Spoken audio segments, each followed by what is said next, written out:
El himno nacional de la República Bolivariana de Venezuela. Gloria al bravo pueblo.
Bienvenidos todos y todas a nuestro programa En la Balanza. Luego de escuchar esta formidable interpretación del himno de la República Bolivariana de Venezuela por el sistema de orquestas, miles de jóvenes allí entonando el himno, el Gloria al bravo pueblo que nos enaltece, que nos inflama el alma, que nos inflama el sentir patriótico y que además nos enorgullece porque es el sistema de orquestas y coros más grande del mundo, más importante del mundo, uno de los grandes logros reconocidos de la República Bolivariana de Venezuela, la Revolución Bolivariana, ha sido esta posibilidad de crear espacios para la cultura, para la expresión musical, para el encuentro de jóvenes, para el desarrollo humano integral de nuestros niños, niñas y adolescentes. Este es uno de los elementos que nos hace cerrar el año con mayor orgullo, récord Guinness, no solamente porque es récord Guinness, sino porque los venezolanos y venezolanas reconocemos que ha sido formidable el impulso que le ha dado el gobierno bolivariano al sistema de orquestas y coros de Venezuela hasta llegar a este punto de reconocimiento mundial. Por eso es que vamos hoy a hablar, entre otras cosas, de los logros que hemos tenido a pesar de las dificultades, a pesar del bloqueo, a pesar de la pandemia, y qué expectativas hay para la República Bolivariana de Venezuela para el 2022, para la nación bolivariana, para el proyecto histórico de Bolívar. No se trata solo de expectativas como Estado, como parte integrante de un conglomerado de países, sino como nación y proyecto histórico. Hacia allá tenemos que ir y hacia allá tenemos que cultivar nuestra conciencia, aumentar nuestro amor patrio, y eso estamos lográndolo en este año 2021, cerrando el 2021, y vamos a aumentarlo en el 2022 con mayor nivel de compromiso con la patria, mayor nivel de compromiso con nuestra nación y con nuestro proyecto histórico. Para este tema tenemos como invitada a la diputada Ilenia Medina. Bienvenida, diputada Ilenia, a nuestro programa. La diputada, además embajadora de carrera, Ilenia Medina, viene a conversar con nosotros sobre las expectativas de 2022 y además analizar algunos de los derroteros inmediatos que tenemos en Venezuela. Bueno, sabemos que somos objetivo militar permanente, objetivo permanente de los imperios en razón de doblegar a nuestras instituciones, a nuestro gobierno. En este momento, precisamente, diputada, tenemos una situación bien particular, que es la situación que tiene digamos que la delegación encabezada por la vicepresidenta Delcy Rodríguez, que asistiría hoy a la Corte Penal Internacional en el marco del acuerdo del memorándum de entendimiento entre ambas instituciones, entre la Corte Penal y el Estado venezolano, para avanzar sobre el trabajo que se está haciendo de investigación y sobre las denuncias que Venezuela también está planteando ante la Corte Penal Internacional por situaciones de genocidio contra los migrantes venezolanos y por otras barbaridades, delitos atroces que se están cometiendo contra la República a través del bloqueo. Bienvenida, diputada. Cuéntenos un poco cuál es su análisis de este nuevo derrotero de esta semana. Bueno, en primer lugar, señalar que me parece un tremendo saludo para nuestro pueblo y para mí, en particular como invitada, colocar justamente esa extraordinaria hazaña del sistema orquestal venezolano. Me detengo un momento porque no solamente la orquesta allí, sino cada historia, cada niño, cada padre, cada persona que de alguna manera u otra participó en ese proceso. Creo que es importante el próximo desafío sobre esta historia que une al país. Son proyectos de unidad. Allí están niños de familias de cualquier tendencia política, pero unidos en ese proyecto por el país, demostrando lo que es Venezuela, lo que somos los venezolanos. Creo que sería interesante que en algún momento alguien se dedique a recoger cada historia, cada esfuerzo, porque son niños de todas partes del país. Y cada realidad cambiada, porque entrar a un sistema como el sistema de orquesta implica un cambio en la realidad del niño y de su entorno. Así es, pero en relación a este proyecto que comentaba con unos profesores hace 2 días, lo que eso significó, tener a 12.000 niños sentados en esa silla, ensayando previamente y luego allí, no es cualquier cosa. Llegar hasta allí es un esfuerzo heroico de cada una de esos niños, de los profesores, de las familias, de las personas que los movilizaron, de las personas que cocinaron con mucho amor sus alimentos, de los que estuvieron en los hoteles atendiendo a esos niños para que todo fuera perfecto. Esas historias deben ser contadas. Y creo que es uno de los desafíos para el año 2022, pero porque esto nos une. Esto es algo que todos disfrutamos, no solamente un sector, sino todos. Nos sentimos sumamente orgullosos de ello y de verdad ese proyecto orquestal es único en el mundo. De esa magnitud es único en el mundo, un referente. En relación a lo que tú señalabas, justamente una actitud tan vil, porque no se le puede dar otro calificativo del gobierno de los Países Bajos, que ya ha suspendido vuelos, además sin ningún fundamento, vuelos comerciales que pasen por Aruba. Es parte de esa lesión porque tienen que atacar a Venezuela porque no pueden entender que los hijos de Bolívar somos el pueblo hijo de Bolívar, que podemos dejar de lado todos los obstáculos para avanzar, porque nosotros no solamente terminamos con ese récord Guinness, que lo decimos por lo que expresa, pero es un sinfín de esfuerzo, pero el récord Guinness de Tokio, el récord Guinness de las elecciones, mega elecciones, el récord Guinness que significa prácticamente ser uno de los países del mundo con menor índice de letalidad, estando rodeado, asediado, brutalmente agredido en el ámbito financiero, económico, comercial, diplomático, político, de alguna manera tratan de marcar de alguna manera negativamente a Venezuela. Y es muy importante decirlo, aquellos países que de alguna manera han estado se ha iniciado una investigación preliminar, justa o injusta como fuere, contra cualquiera de los estados parte miembros del Estatuto de Roma. Algunos inmediatamente desconocen el estatuto y se deslindan, en lugar de asumir con toda responsabilidad, con toda franqueza, con toda tranquilidad, porque yo creo que es muy importante ese dicho popular, el que no la debe no la teme. El fiscal vino a Venezuela, fue recibido con muchísimo respeto, se firmó un acuerdo y parte de ese acuerdo es ir a La Haya a presentar las pruebas, a comenzar a trabajar seriamente, a desmontar el fraude. Y a ellos no les interesa, al gobierno de los Países Bajos, lamentablemente supuestamente neutral, no les interesa que Venezuela presente sus pruebas. Es muy importante porque nos da otra oportunidad de mostrar la grandeza de nuestro gobierno, de nuestro pueblo, de nuestro Estado. Fíjate tú que la Corte tiene sede justamente en La Haya, en los Países Bajos. Y ocurre, es lo tradicional, que los países en que son sede de algún organismo internacional firman un acuerdo con el organismo, con el Estado anfitrión, en este caso con el gobierno de los Países Bajos. Pero ese acuerdo no es entre ellos, nada más. Ese acuerdo debe ser aprobado por la Asamblea de los Estados parte. Y siendo así, hay dos elementos muy importantes. En primer lugar, el Estado anfitrión se compromete a dar todas las facilidades para que la Corte funcione en cualquiera de sus organismos, pero además debe garantizarle a los Estados partes que atienda las actuaciones que debe atender, que deba cumplir, que deba participar en ese país. Ellos lo están incumpliendo arbitrariamente. ¿Qué corresponde? Corresponde, en primer lugar, la denuncia que hizo clara y contundentemente la vicepresidenta Delcy Rodríguez, donde además señala, justamente, denuncia esa situación arbitraria, señala que va a enviar un escrito al secretario general de Naciones Unidas, porque además es una desfachatez en el marco de la Convención de Viena de Relaciones Diplomáticas, por todas las inmunidades que tiene nuestra delegación. Pero además hay otro elemento que está allí bien interesante. Hay normas dentro de ese estatuto, dentro de ese acuerdo de sede, donde en primer lugar lo debe conocer la Asamblea de los Estados partes. Ella hace referencia a la presidenta de la Asamblea de los Estados partes, porque ese acuerdo puede ser revisado y no se le debe ser eliminada cualquier discrecionalidad por parte de los Países Bajos. Pero por además, parte del Estado anfitrión, para que se entienda. Sí, Estado anfitrión, en este caso el gobierno de los Países Bajos. Una arbitrariedad que desconoce el propósito, espíritu y razón de ese instrumento.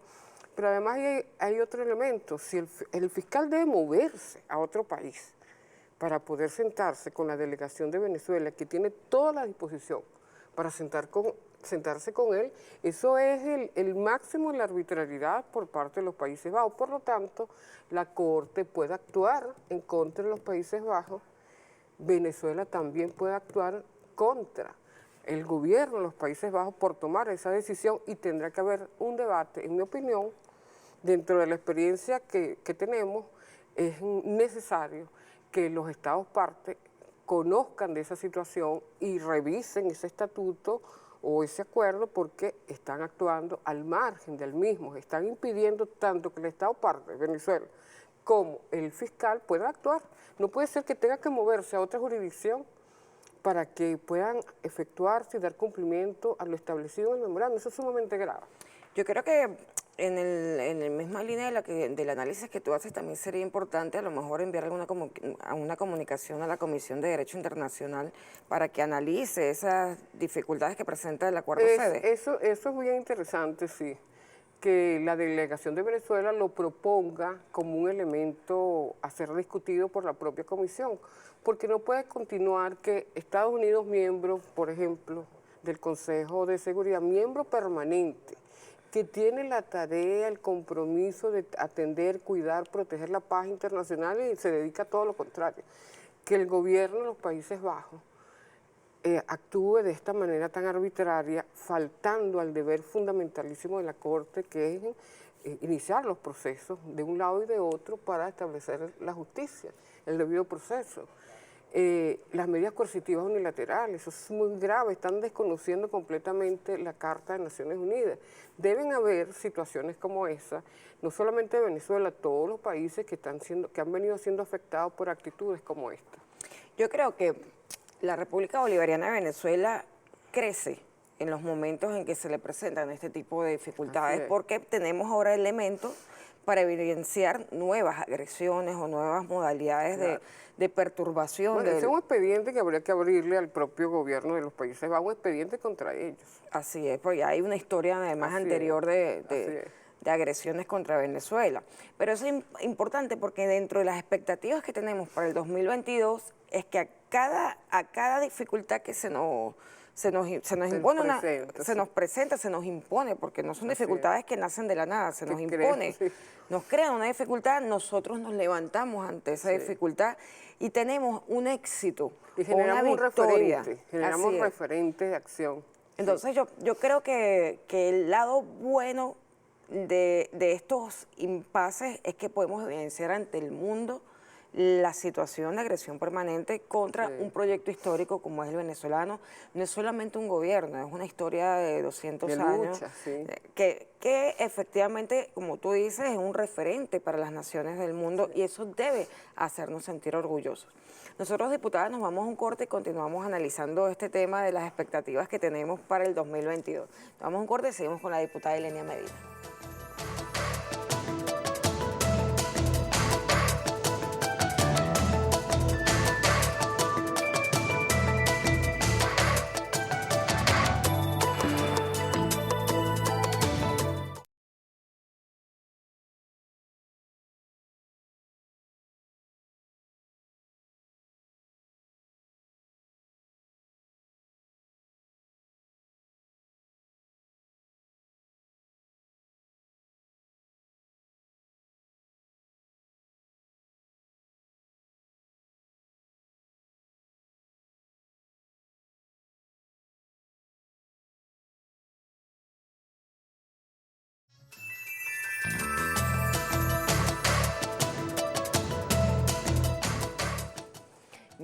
Volvemos nuevamente con nuestro programa En la Balanza con la diputada Ilenia Medina. Hablábamos del récord Guinness de nuestro sistema de orquestas y coros, que es un referente mundial, pero hay otros logros que en poco tiempo se han visto o se visibilizan en Venezuela. Uno es haber logrado la estabilidad política o cierta estabilidad política que permite el ejercicio de la institucionalidad en todas sus dimensiones, es decir, cada una de las ramas del poder público vuelve a ejercer su función, o sea, vuelve a ejercer sus funciones, me refiero ante la credibilidad del pueblo venezolano, es decir, un sector que se encargó de desacreditar a las instituciones, cesó de alguna manera en esa desacreditación porque se dio cuenta que le traía dificultades para sus propios seguidores, ¿no? Perdían espacio político, perdían votos, perdían. Definitivamente perdían y nosotros también perdíamos con ellos.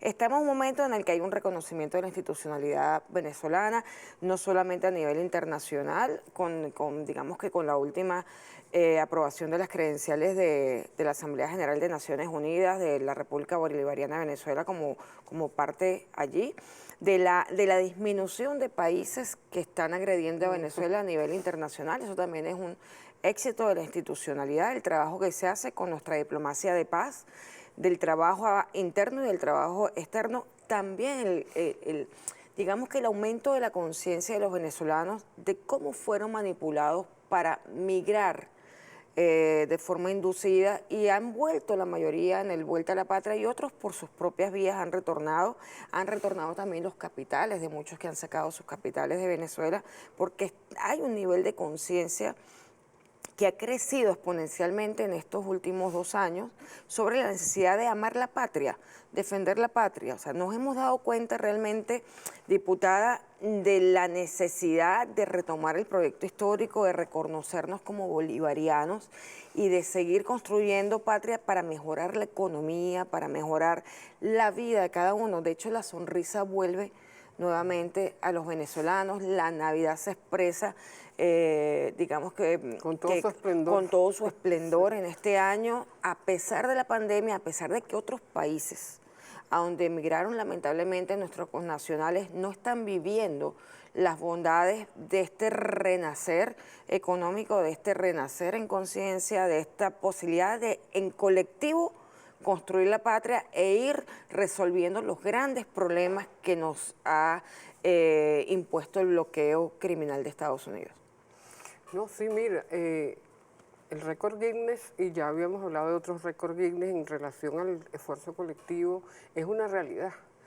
Y creo que parte de todo este esfuerzo se ve expresado claramente en la calle por esta Navidad que ya la vemos pujante, alegre, importante para todos y cada uno de nosotros. Pero yo creo que la gente, acuérdate que hablando del efecto inducido de esas medidas coercitivas unilaterales, de la agresión, de la falta de espiritualidad del sector de la derecha extrema que optó por la violencia y dejó de lado la democracia, dejó de lado sus responsabilidades cuando eran diputados de la Asamblea Nacional y provocaron esta situación como subalternos del gobierno norteamericano, del imperio norteamericano y europeo.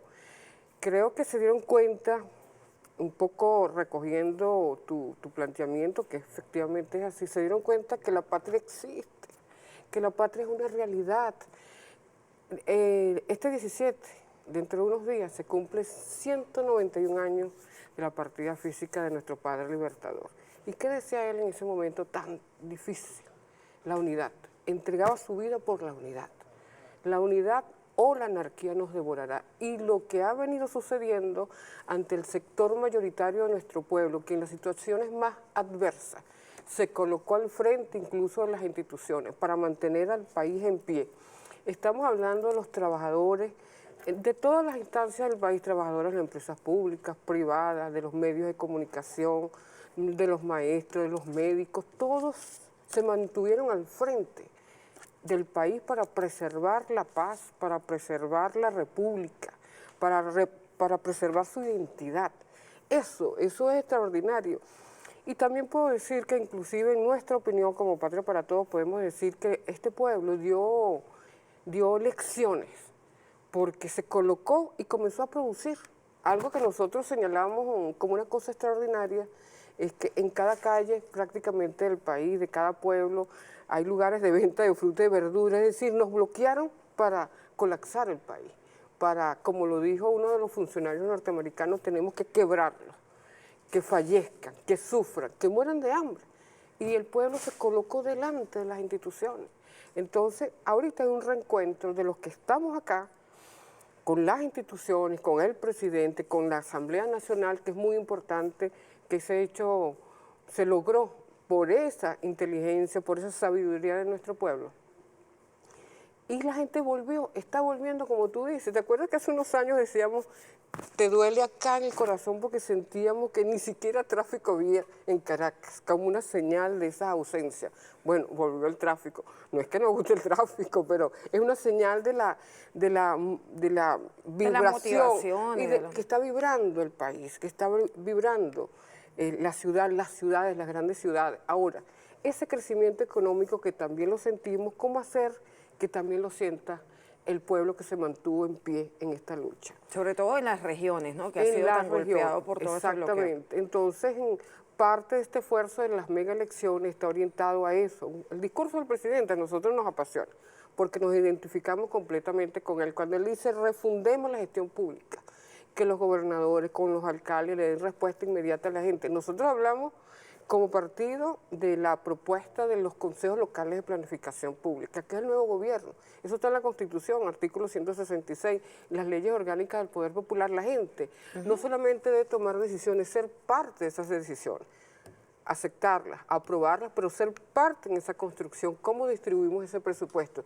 Es mucho lo que podemos decir y eso es lo que el presidente señalaba recientemente. Los gobernadores y los alcaldes no pueden actuar por sí mismos. Ahí me haces pensar en este momento en eso de refundar y en esa motivación que hay hacia las regiones, que por ejemplo en el caso de Barinas, con esta oportunidad que se da, porque bueno, hay una decisión de del TCJ en relación a repetir las elecciones, bueno, independencia de los poderes. Sí, no, exactamente, hay una oportunidad maravillosa porque entonces el candidato que se presenta, dado que los candidatos que estuvieron, uno estaba inhabilitado y otro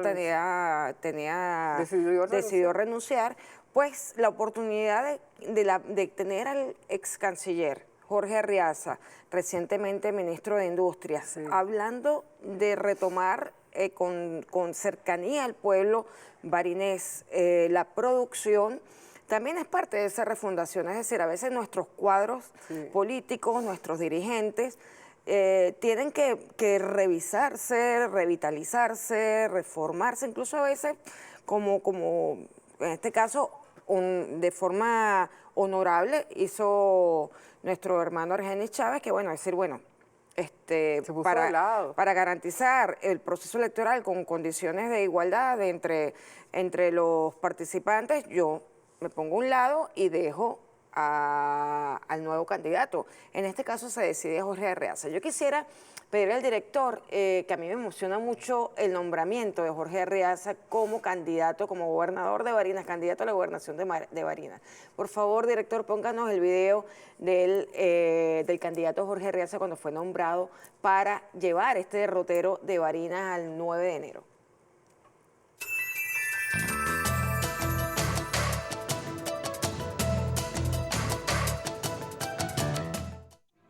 Hemos decidido para la gobernación de Barinas a un hombre honesto, capaz, valiente, Jorge Arreaza Montserrat, próximo gobernador de Barinas, este hijo de nuestro comandante Hugo Chávez. Pondremos orden donde haya que poner orden y crearemos un nuevo método de gestión con el pueblo, con las bases, con la VC.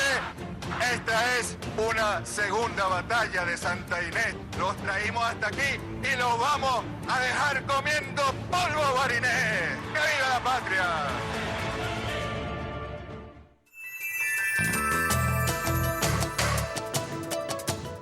Bueno, este video, que además emociona por las palabras del presidente y las palabras del propio candidato Jorge Arreaza, provoca que nos mudemos a Barinas a acompañar este proceso que es muy emocionante porque es ese eterno retorno, ese eterno volver a Bolívar, ese eterno volver a Zamora, volver a Simón Rodríguez, volver a Chávez. Defender la bandera. Defender el proyecto histórico, porque yo insisto mucho en este programa y lo digo, deben estar cansados los que nos escuchan. Yo no hablo de gobierno, porque no es un tema de cambio de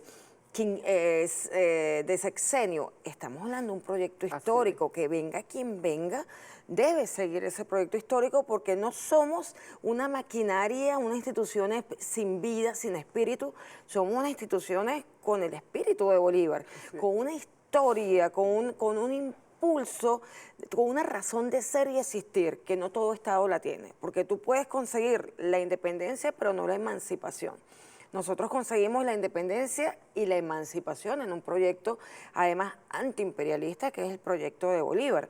O sea, digamos que es emocionante, y un saludo de aquí al candidato Jorge Arreaza, por lo menos mi saludo, porque además yo lo respeto mucho, lo admiro mucho, hizo un gran trabajo como canciller. Este proyecto histórico es solo para valientes.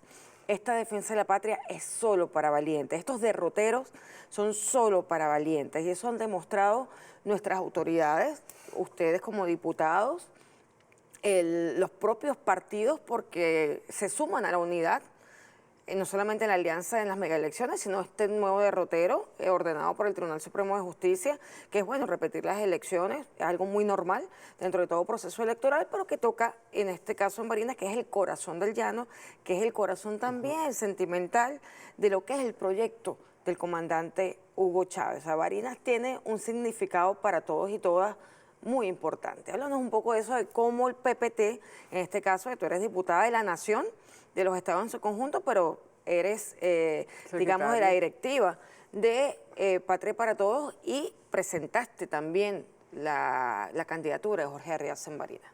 Sí, bueno, para nosotros fue un gran placer, de verdad.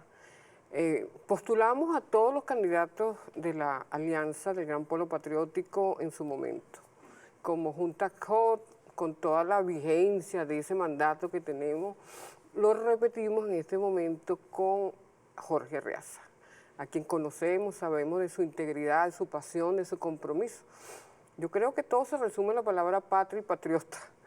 Ahí de alguna manera se recoge todo eso y creo que a todos nos emociona todos los desafíos. Y Barinas es rescatar el proyecto bolivariano, rescatar ese proyecto revolucionario que solo significa volver a las raíces, porque Venezuela y todos los países andinos, nadie nos regaló la independencia ni la emancipación. Fue un esfuerzo de 2 generaciones prácticamente, que entregaron su vida. Bolívar era una persona con bonanza, con recursos, y entregó todo, su vida, para que nosotros estuviéramos acá. Y solo nos queda defender eso a cualquier precio, y en este caso siempre desde el tema de la paz, de la democracia. Creo que uno de los países con mayor claridad, su pueblo, sobre la significación de la independencia y la emancipación es Venezuela. Y lo hemos sabido defender y hemos sabido evadir todas esas trampitas para caer en una fractura, en una guerra civil. El presidente, yo lo digo el presidente porque como diplomática sé lo que significa estos esfuerzos que se han hecho para lograr, el esfuerzo del diálogo en México para lograr este proyecto de la mega elección. Y eso tiene que ver con la reinstitucionalización, fortalecer la democracia, aquellos que han renunciado a la violencia, y el caso de Varina tiene una significación extraordinaria, un nuevo desafío para hacer más perfecta este proceso democrático. Mira, Patria para Todos está allá, el equipo en Barinas está absolutamente montado en hacer su aporte. Los equipos vecinos del PPT, o sea, los de Apure, de Portuguesa, también con muchas ganas de estar allí, porque ese es un proceso histórico. Cómo refundar ese proceso de la mano de ese proyecto y de la mano también de Jorge Arreaza. Creo que es parte de todo esto, de ¿no? todas maneras, todos los gobernadores electos, electas, no solamente del gran pueblo patriótico, sino también de la oposición, tienen que entender que hay que trabajar en perfecta unidad para lograr el proyecto histórico. Ningún partido político, ninguna organización con fines políticos puede entenderse en Venezuela si no está vinculada a los objetivos históricos de la nación. O sea, es absurdo. Y acatar la Constitución. Exactamente. O sea, es muy importante que todos los gobernadores de la revolución hagan un esfuerzo extraordinario en reconectarse con el proyecto permanentemente, cada día revisarse, como lo ha dicho el presidente Nicolás Maduro, refundarnos permanentemente, porque ese es el eterno retorno, como decíamos hace un momento. O sea, es volver a las raíces para poder evaluar el camino y para poder rectificar, corregir los errores que se están cometiendo y proponer cosas nuevas, porque debemos inventar también, plantear nuevos modelos, plantear dentro de lo que hay para mejorar en función de lo colectivo, en función de la eficacia, en función de la eficiencia, en función de la felicidad del pueblo y de llegar a esa estabilidad económica que tanto se quiere para mejorar los salarios, para hacer todo lo que estamos en deuda. Defender la moneda. Defender la moneda para que se estabilice nuestra moneda, el bolívar, para que podamos desplazar, digamos que monedas que no nos corresponden, que no nos pertenecen, pero que en este momento, bueno, están haciendo vida. Son parte de esta complejidad que vive Venezuela. Sí, exactamente. Son parte de esta situación que nos tocó vivir, producto del bloqueo, del golpe de la moneda, producto de las estrategias contra Venezuela, pero que hemos ido sorteando y que tenemos que esforzarnos en que se disminuyan los tiempos, se aminoren, se recorten los tiempos para poder proveer a todos los trabajadores y trabajadoras de la fortaleza que debe tener el salario, de todas las condiciones que teníamos antes del bloqueo criminal y que son necesarias ahora. Hay un compromiso. Tiene que haberlo. Pero hay un compromiso, pero además del compromiso hay cuestiones concretas. La vicepresidenta presentó la semana pasada, como diputada, lo debo señalar, su proyecto, su informe sobre el presupuesto y la ley de endeudamiento, lo que está previsto, y hizo una exposición muy importante. Y entre las cosas que señalaba era la defensa del bolívar, retomar el bolívar, porque tú lo sabes porque fuiste invitada en una ocasión por nosotros en unas conferencias que dimos sobre la defensa del bolívar, el ataque, estamos hablando de hace 5 años atrás. Y defender el salario es defender en primer lugar la fortaleza del bolívar. Y hay muchas cuestiones que se deben hacer. Una de ellas es la lucha contra la especulación, porque se especula inclusive en divisas. Eso es un hecho contundente, que la especulación no es la situación de vulnerabilidad de los precios o el abuso de los precios, no es de esa supuesta hiperinflación, sino que hay un delito. Solo que lo llaman hiperinflación porque eso ¿cómo lo puedes sancionar? La especulación sí se puede sancionar, colocar la especulación como un delito y la hiperinflación, ¿cómo tratas eso? Evidentemente hay temas allí que deben ser resueltos, pero nosotros insistimos, la economía venezolana está produciendo per se ingresos. El hecho de la venta de la gasolina a precios internacionales para el sector que lo puede pagar e inclusive en divisas. Esa distribución debe ser de acuerdo a lo establecido en el artículo 18 de la ley antibloqueo, que fue correcta esa ley antibloqueo para poder actuar en silencio. Tenía que ser, como dice el presidente, para evitar que los enemigos se enteraran de los procedimientos internos, económicos, de producción que está haciendo Venezuela. Yo no tengo dudas que nosotros vamos a avanzar, pero además, solo valiéndonos de nuestro esfuerzo, no voy a darle golpes a esto, valiéndonos del esfuerzo del pueblo trabajador. Alguien preguntaba, bueno, ¿van a llegar inversiones? Sí, pueden llegar todas las inversiones de los venezolanos que están afuera, perfectamente, pero el protagonismo del pueblo trabajador no se puede dejar de lado. Sin ellos nosotros no hubiésemos podido enfrentar esta difícil situación que tiene además enardecido al sector imperial, que no sabe qué hacer con Venezuela. Eso es verdad, hay que hacerle un reconocimiento. Así es. Como hermanos a los trabajadores de la industria petrolera, a los trabajadores De del todos los campo, a los espacios, de la trabajadores salud, de educación. la salud, importantísimo, que Sí. en pandemia han dado lo mejor de sí. O sea, ha sido un esfuerzo colectivo Ha de sido, todos los exactamente. sectores, desde las bases para lograr enfrentar la pandemia, lograr enfrentar el Así es. bloqueo, lograr resistir y lograr proponer espacios nuevos para sortear todas estas dificultades, y eso es gracias a la unidad del pueblo venezolano en sus diferentes expresiones, bueno, Así en es. los consejos comunales, en la organización, en los CPT, En toda esa en estructura, todas las de estructuras la que hay. unidad social productiva que esa Así Constitución extraordinaria del año 99 permitió. Expectativas para los trabajadores organizados, expectativas para el 2022, yo creo que hay muchísimas. Así Hay es. muchísimas porque hemos ido sorteando y hemos ido Las dificultades. logrando ciertas estabilidades. La estabilidad política es necesaria, es indispensable para llegar a la estabilidad económica. La propuesta, como usted bien dice, de la vicepresidenta Delcy Rodríguez, en su presentación de la ley de endeudamiento para el 2022, de fortalecer el Bolívar, de rescatarlo, también es una esperanza viva de lo que tenemos que hacer en el 2022 para lograr la mejor condición, la más óptima para todos los Y trabajadores y trabajadoras. es necesario, ya corresponde, ya se hicieron todos los sacrificios, ahora corresponde la distribución, porque hay un incremento, lo dicen inclusive organismos internacionales, que uno de los países que va a crecer es Venezuela. No los tienen que decir, nosotros lo sabemos, pero que ellos lo digan, bienvenido.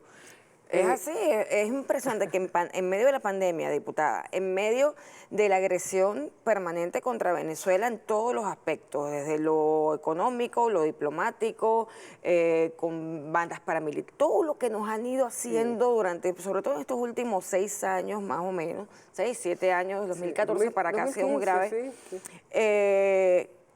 Nosotros hemos podido avanzar y hemos podido derrotar una y otra vez.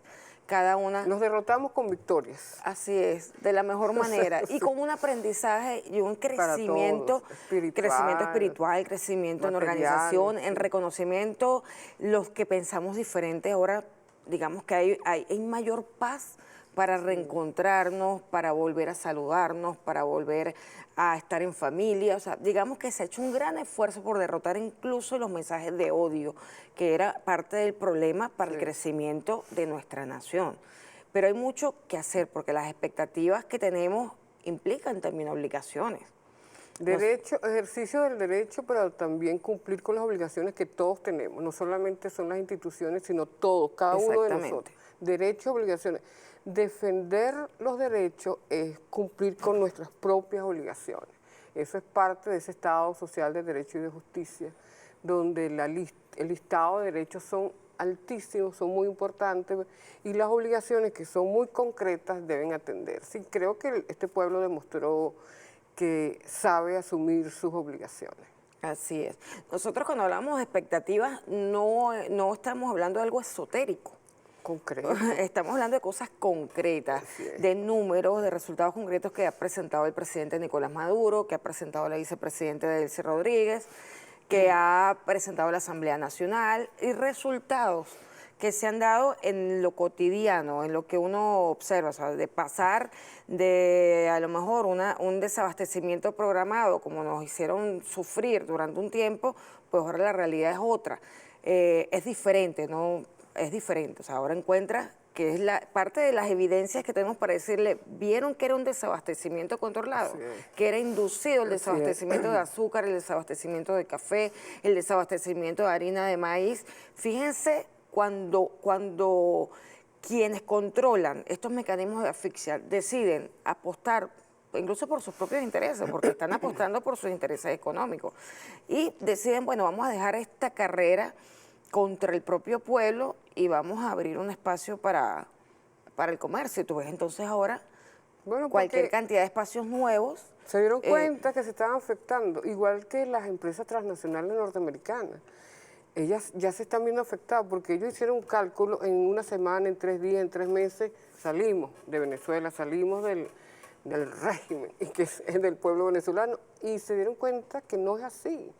Se les acabaron sus reservas petroleras y no saben cómo volver, cómo suspender situaciones. De todas maneras, mientras ellos pasan de un estado a otro, nosotros tenemos que seguir avanzando. Y fíjate tú, hay un tema que es muy importante, que tiene que ver con los recursos, tiene que ver con el hecho económico, que es el instrumento clarísimo en toda institución social o pública, que es el presupuesto. Como si tenemos el presupuesto nacional, los presupuestos regionales, las 23 circunscripciones y los 335 presupuestos de las alcaldías, ¿cómo se va a organizar esto? Porque tiene que ser de una racionalidad extraordinaria, como ha venido sucediendo, pero ahora más. Nosotros decíamos en la campaña electoral, contra el bloqueo más eficiencia. Era tratar de explicarle a nuestra gente que el bloqueo existe, que es una realidad, cómo lo vivimos, quiénes son los responsables. ¿Quiénes son? Esa derecha extrema que está allí, que continúa apostando, un sector cada vez más pequeño, a la violencia. Y hay otro sector de esa oposición que se deslindó de la violencia. Bienvenidos, son 100 y tantos alcaldes. Esperemos que no es que compartan el proyecto histórico, porque ya que deberían, pero se ha demostrado desde 1840 que hay un sector que siempre actúa en contra. Muy pequeños, por cierto, pero deben respetar la Constitución. ¿Y qué fue lo que hicieron algunos alcaldes apenas obtuvieron la declaración del CNE, la adjudicación de esos curules? Bueno, inmediatamente salieron a golpear algunas radios, son muy pocos, hay que decirlo, unos cuantos, pero tienen que saber que deben respetar nuestra Constitución, porque hay formas de tomar previsiones, como lo hizo, por cierto, el Tribunal Supremo de Justicia, mostrando que hay absoluta separación de los poderes al repetir las elecciones en Barinas. No pueden continuar dándose esas situaciones. Creo que el pueblo ha aprendido, todos sabemos que defender y respetar la paz es una obligación de todos nosotros, no solamente del sector institucional, sino de todos nosotros. Y en relación a la hechura de ese bienestar que debe venir y va a venir en el 2022, tiene como colofón de manera muy importante cómo concebimos el presupuesto y quienes participan. Yo insisto en esto, nosotros como partido insistimos en eso. El pueblo debe volver a ser parte de esos consejos estadales, de esos consejos locales. Ayer teníamos una videoconferencia con todos los compañeros. Nosotros tenemos 101 entre diputados y concejales en esta mega elección del PPT. Es decir, una fuerza legislativa que se une a la fuerza legislativa del PPT en la Asamblea. Yo quiero, ahora que mencionas al PPT y la fuerza, ustedes están en un proceso de refundación desde hace unos meses, ordenado también por el Tribunal Supremo de Justicia en su sala constitucional. Y quisiera hacer un comentario porque han habido, digamos que, temerarios pronunciamientos, sobre todo de sectores de APR, que han jugado a la división, han jugado a golpear la unidad de las fuerzas revolucionarias, lo digo con responsabilidad, y que además han utilizado supuestos abogados para hablar de la situación particular jurídica del PPT. Yo quiero aclararles algo. El PPT tiene en este momento una junta ad hoc designada por la Sala Constitucional mediante una medida cautelar, y toda medida cautelar, mientras el propio tribunal no la levante, está vigente. Entonces, yo le aclaro a esas personas de APR que insisten en manipular la información, manipularla, que estudien un poco. no utilizan a cualquier abogado para manifestarse en contra de un proceso de refundación, para pasar factura. No, señora, aquí hay una cantidad de abogados que sí hemos estudiado bastante y que tenemos cierta experiencia y que de acuerdo a esa experiencia nosotros podemos aclarar puntos a la opinión pública y decir, señores, el PPT está ejerciendo sus atribuciones legítimas como organización con fines políticos en la persona de la Junta ad hoc, y a través de esa Junta ad hoc es que se está llevando adelante el proceso de refundación ordenado por el Tribunal Supremo y también todos los procesos cotidianos administrativos del ejercicio político de la organización, como es el caso de presentar candidaturas, hacer trabajo de campaña, etcétera, etcétera. Todo lo que significa nuestra representación en la Asamblea, ahora en los consejos legislativos, en los consejos municipales. Pero fíjate tú que, además de eso que tú bien señalas, ahí hay un desconocimiento, se colocan a la par de la derecha extrema, porque primero están desconociendo las instituciones, están desconociendo la Constitución, que establece que dentro de los derechos políticos está acudir al Tribunal Supremo de Justicia si siente que se te ha violado un derecho protegido. ¿Qué es eso? Y eso fue lo que ocurrió en nuestro derecho de recuperar el cumplimiento de los estatutos. El año pasado actuamos y que ellos desconozcan un sector de esa fulana PR que no tiene tarjeta, no es una organización, pero bueno, está bien, una creación, que desconozca cuando uno de ellos estuvo también en el TCJ hace unos años atrás solicitando amparar un derecho político, que lo desconozca, como también esa derecha extrema debería revisarse, porque para la historia quedan muy mal parados. Hay críticas muy importantes, porque independientemente de lo que ellos digan, están comportándose como hace el fascismo. Exactamente, yo lo lamento, pero exactamente, desconocer la Constitución, que es una hechura histórica de este pueblo, los coloca al lado, el lado incorrecto de la historia, como se dice. Nosotros estamos trabajando fuertemente en el proceso electoral, en el proceso de la refundación. Por cierto, parte de ese proceso de refundación es hacer una evaluación electoral del comportamiento electoral de nuestros equipos en las mega elecciones, de los equipos regionales, municipales, todos con carácter de promotores, cada uno de los candidatos, cada uno de los compañeros que estuvo allí, porque justamente de la refundación se trata, de cómo entender la militancia, el compromiso militante, cómo entender la política, cómo entender ser parte de un partido como Patria para Todos. Nosotros decimos, por lo menos de acuerdo a los estatutos, la militancia es voluntaria.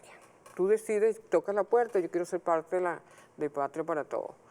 Y en esa circunscripción donde llega esta persona, el equipo lo acepta o no. Si lo acepta, él debe asumir los estatutos. Pero cuando alguna persona, sea quien fuera, independientemente de su rango, actúa contra los intereses del partido, se excluye. Se autoexcluye. Nosotros decimos se autoexcluye un poco para remarcar, porque cuando actúas voluntariamente, dices yo quiero ser parte, tienes que respetar, y cuando actúas en contra de eso te autoexcluiste. Eso es así, eso es parte de la práctica del partido, y como bien sabes, la práctica se convierte en costumbre, y la costumbre es el fundamento de la norma, fundamento del derecho. Este proyecto bolivariano, diputada, embajadora Ilenia Medina, tiene una dinámica de centrifugadora.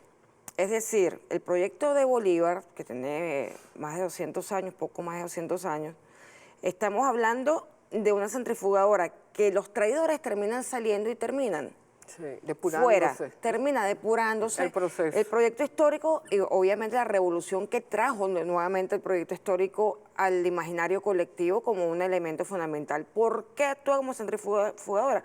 Porque está basada en una carga de valores, de principios fundamentales, exactamente, que hacen que terminen saliendo, y así los vimos. Sí. Muchos de ellos ahora detenidos en Estados Unidos, sí. Mucha gente que sale del proceso traiciona. Sí. Entonces yo invito, ya cerrando el programa, invito en estas Navidades a hacer una gran reflexión de lo que ha significado estos 5 o 6 años y lo que hemos conquistado, lo que se ha logrado desde la familia, desde la comunidad, desde la política, desde el reconocimiento de nuestras fortalezas y nuestras debilidades, desde el reconocer que somos el proyecto de Bolívar. Eso nos va a hacer grandes y nos va a ser útiles también para la humanidad entera. Mientras nosotros no reconozcamos nuestra dimensión espiritual bolivariana, vamos a subestimar las capacidades que tenemos para transformar el mundo. Porque Venezuela tiene la capacidad, el proyecto de Bolívar, el proyecto de Chávez, el proyecto de Fidel, el proyecto de grandes hombres, y conjuntamente con el proyecto de Hombres en África, en otras latitudes, tiene la posibilidad de transformar el mundo para hacer una realidad mucho más justa. Tenemos también expectativas para la justicia, nos queda 0 segundos de programa, pero esperemos que también el 2022 podamos hacer justicia sobre muchas situaciones que han sido denunciadas ante la Corte Penal Internacional, que Estados Unidos finalmente a sus propios agentes los meta presos allá y les ponga su batica anaranjada, que podamos también hacer justicia en las expectativas del 2022. Olga, muy rápidamente, el mundo está viviendo un momento muy especial como hace 200 años atrás. Y Venezuela marcó la ruta. La historia universal hasta ese momento era la lucha de los imperios entre sí, quién se apoderaba de territorios, de recursos por la fuerza bruta. Y la historia bolivariana marcó un antes y un después en la historia mundial, la historia de la humanidad. En este momento hay un cambio también de época, de siglo de historia, de tiempo.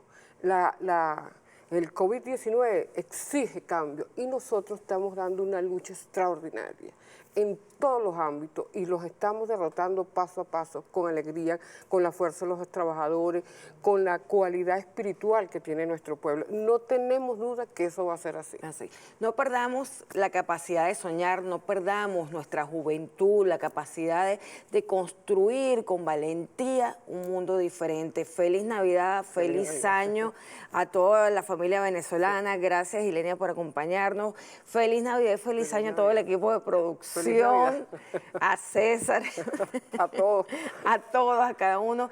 Feliz Navidad y feliz año, por supuesto, a la familia Vallenilla, a todos los que nos acompañan y apuestan por este programa a también. Los trabajadores de TV. Todos los trabajadores de TV, trabajadores y trabajadoras. Feliz año.